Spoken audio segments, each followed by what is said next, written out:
Сегодня и завтра на территории Нерубинского улуса работает достаточно такая значительная правительственная комиссия с участием первого заместителя председателя правительства Алексея Александровича Стручкова и всех профильных министерств.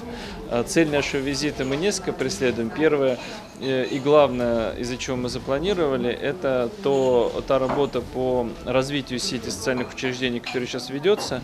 Я исхожу из того, что мы должны максимально конкретно и максимально индивидуально вникать в потребности и особенности каждого из районов. Поэтому приняли решение, что в Нерубинском районе не просто нам нужно в городе Якутске сесть вместе с представителями района, а именно здесь на месте собраться, посмотреть сами учреждения, объехать, и после этого только принимать решение о том, какие новые действия по развитию, по строительству, где-то по объединению юридических лиц могут приниматься. Вот это главная задача. Мы видим, что очень большую работу район проводит по развитию социальной сферы, инвестирует серьезные средства, которые, к счастью, у района есть.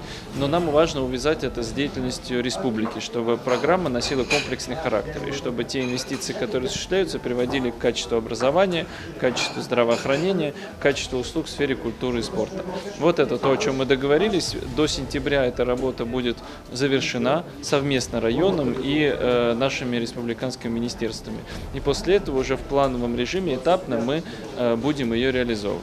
Ну, помимо этого мы знаем, что сейчас достаточно сложная сложилась пожароопасная обстановка, и это вторая цель моего визита. Буквально вот после того, как мы в Нерубе закончим работу, мы вместе с МЧС, с службой наших спасателей республиканских полетим с осмотром точек наиболее тревожных пожара для того, чтобы спланировать дальнейшее усиление группировки сил и средств, которые на территории района работают. Хочу сказать, что вчера на территорию района прибыло дополнительно 40 человек из числа спасателей Камчатского края.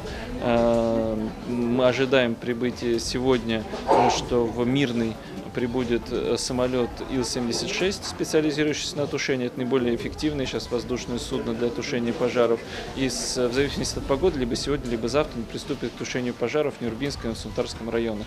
Вот. И также ожидаем усиления группировкой вертолетов. 2 вертолета должны прибыть. Но вот это тоже рассмотрим во время визита, чтобы оперативные решения принять и дальше обеспечить в кратчайшие сроки борьбу с пожарами и безусловную защиту и населения, и объектов экономики, и наших лесов от этого бедствия.